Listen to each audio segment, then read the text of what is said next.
No Sekhukhune United, no Orlando Pirates. Sanibona bafethu uvane lo. So namhlanje ngizokhuluma ama positives nama negatives ale game ade siyibukele namhlanje. Le game ade ibaluleke kakhulu for Orlando Pirates because ibudinga u3 points. If bawutholile u3 points bebezokwazi ukuthi baye phezulu bakwazi bahlale esicongweni. Right now nje begame iphele kanje bana 29 points and Mamelodi Sundowns ina 29 points. Orlando Pirates ine game in hand. So okusho ukuthi enye ama game abasengayidlala basengakwazi ukuthi bahlale phezulu bahlale esicongweni. Right now Mamelodi Sundowns inayo advantage because there is a game abayidlala against Orlando Pirates ngomhla ka18. Leyo game leyo izokwazi isimente ileague title. Mamelodi Sundowns izokwazi ibe na upper hand kule race le esiyona. So ngizoqala ngeapproach indlela Orlando Pirates approach ngakhona le game ade siyidlala namhlanje bafethu. Ade ngasiyona igame elula for iPirates but ke abajide bakwazi ukuthi bahambe nephuzu babuyelele eOrlando. Mase nibheke nje starting 11. To be honest, akekho umuntu obelindele ukuthi ukubona starting 11 esikanje siOrlando Pirates. I-defend ubani uSibisi, uSiyema, uNdaba mase kuba uVan Rooyen. uVan Rooyen akade sagcina ukumbona umjida edlala for Orlando Pirates bese sijwayele ukubona uLebitho,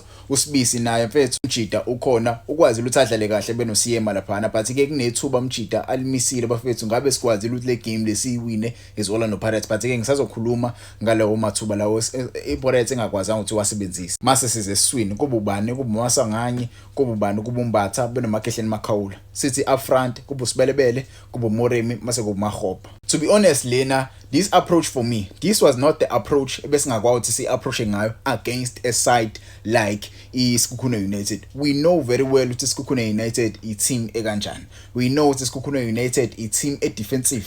Namhlanje siyayazi into abeyizele. iSekhukhune United asikaze idlale kahle. In the last 7 games iSekhukhune United sibina 1 game eyiwinile. Last 7 games siwine igame A1. Lokho kuyakutshela ukuthi abenzi kahle. So playing against Orlando Pirates eshisa ngempela lokho kuyikwazile ukuthi iSekhukhune United sikufaka emqondweni ukuthi kumele siyo defender lapha. Yabo asenzi kahle kumele siyo defender at least asihambe nephuzu khona sizokwazi ukuthi nathi sihlale ku top 8. Eric Tinkler le game lebengafuna ukuyiwina. Yabo ubengafuna ukuyiwina. So kwiOrlando Pirates I don't know if Orlando Pirates ayibuka ngegame yeSteelers ngosikhathi bedlala neSekhukhune iSteelers indlela edlala ngakhona iSekhukhune. I-approach yethu bekumele ibe more offensive. Yabo up front mina namhlanje angifuna uqamba manga besibuthunti. Yabo abasazi kuZulu ubuthunti uqonda ukuthi besingekho that yabo offensive besingekho nje at all. Angazi uApolice behlalele nebenchini, angazi uMfukeng ubehlalele nebenchini. Angazi uApolice ubehlalele nebenchini, angazi uMfukeng ubehlalele nebenchini. I'm a big fan of uSibelebele, but uSibelebele for now umjida angaqaliswa as a right winger. I'm saying this again. I'm a big fan of uSibelebele, but I'm not a big fan of uSibelebele uma ezowenziwa i-right winger. Sibelebele doesn't give Orlando Pirates anything when he plays as a winger. We saw this, we spoke about this. He plays well uma edlala as a right wing back. Sibelebele plays well uma edlala as a right wing back. Why are we putting uSibelebele forward? Why are we doing that? He wasn't effective clear game lian. Same as uVan Rooyen. uVan Rooyen benosibelebele basathana kubuya kwi-injury. Bobabili babuya kwi-injury. Ngeke babe effective. Iside la ka right namhlanje belifile iside la ka right for Orlando Pirates. Iside elisebenza uMoremi. You saw Moremi, he was trying. First half, second half, uMoremi ubezama A1. Yabo. Why sidlalisa uSibelebele ka right? Sizomqalisa nobani? Sizomqalisa nalomjida lo uVan Rooyen. Bobo u2 bebengekho effective.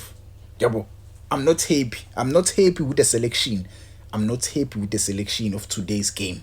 Cause ka right senze izinto zabalula phone so for iSekhukhune United. iSekhukhune United as defender kakhulu amathuba aqhumwa ka right besi effective wasiza ka left. Yabo, second half iyafika second half ucoach akaboni inkinga esinayo. Akayiboni inkinga, akayirecognize inkinga. Wenzani na ucoach uthi ababuyela abafana bayozama.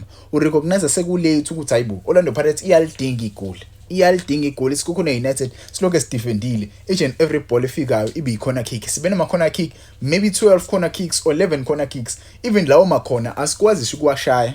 we can't even take those corner kicks. Asikwazi ukuwakhahlela. Credit to i-defense Orlando Pirates namhlanje, credit to uSipho Chain, abajidi bafethu bakwazile ukuthi basebenze emuva, bakwazi ukuthi bagcine bavimbe ama-set piece abezokhozwa iSikhukhune United. Iyona into mina ebengikhala ngayo kakhulu, iyona into bengiyisaba from iSikhukhune United, because I know bebengazele i-win, bebezodefenda, but ithuba bebezolithola, bebezosebenzisa ikhanda, basebenzisa i-height yabo ukuthi bakwazi ukuthi bawine against i-Orlando Pirates. Credit to i-defense, bawenzile umsebenzi. Size swing.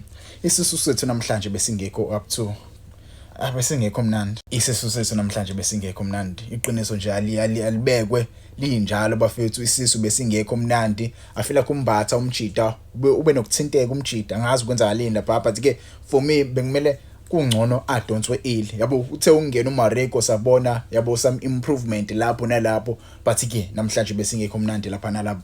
Maswanganye, we have to speak about uMaswanganye. I saw some glimpses of uMaswanganye first half. Yabo he was good umjida first half lapho nalapho, but ke if offensively he was not giving us anything offensively uMaswanganye, truth be told. Yes, namaphasi akhe offense amaphasi akhe, but you saw the difference between uMaswanganye and ulomjida lo Mfokeng. You saw the difference from uMaswanganye and Mfokeng. Mfokeng is that player you should play as a number 10.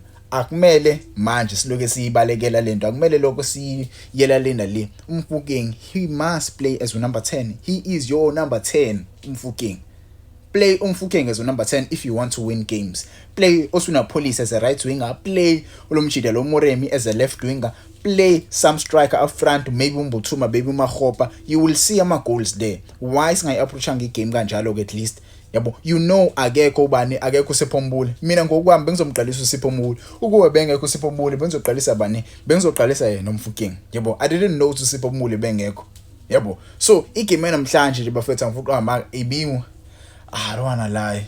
It seems like i-Pirates are the same thing against we-Arsenal. Sokhuluma nje ngamathuba namhlanje. Sibe namathuba amaningi. Credit to goalkeeper weSikhukhune United. He was very very good. I wouldn't say unlucky. Yabo, besingekho unlucky. Goalkeeper weSikhukhune, he was very very good.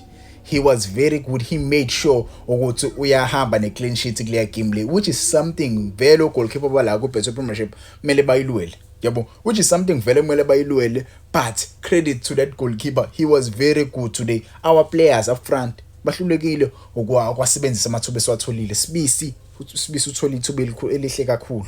Walimisa lelo thuba lelo. Sibelebele wathola ithuba naye. Walimisa lelo thuba lelo. I don't know kwenzakalani. Yabo, I don't know kwenzakalani. It feels like these players, they don't know ukuthi what is at stake. Yabo, Mamelodi Sundowns made sure ukuthi they spend money in this January transfer window. Balanda abadlali abayi-quality, balanda abadlali ababiza indlela eyisimanga, because they know they want to challenge. Yabo, I don't think these guys understand ukuthi yini into esiyidlalelayo. This is a league game. This is a league game.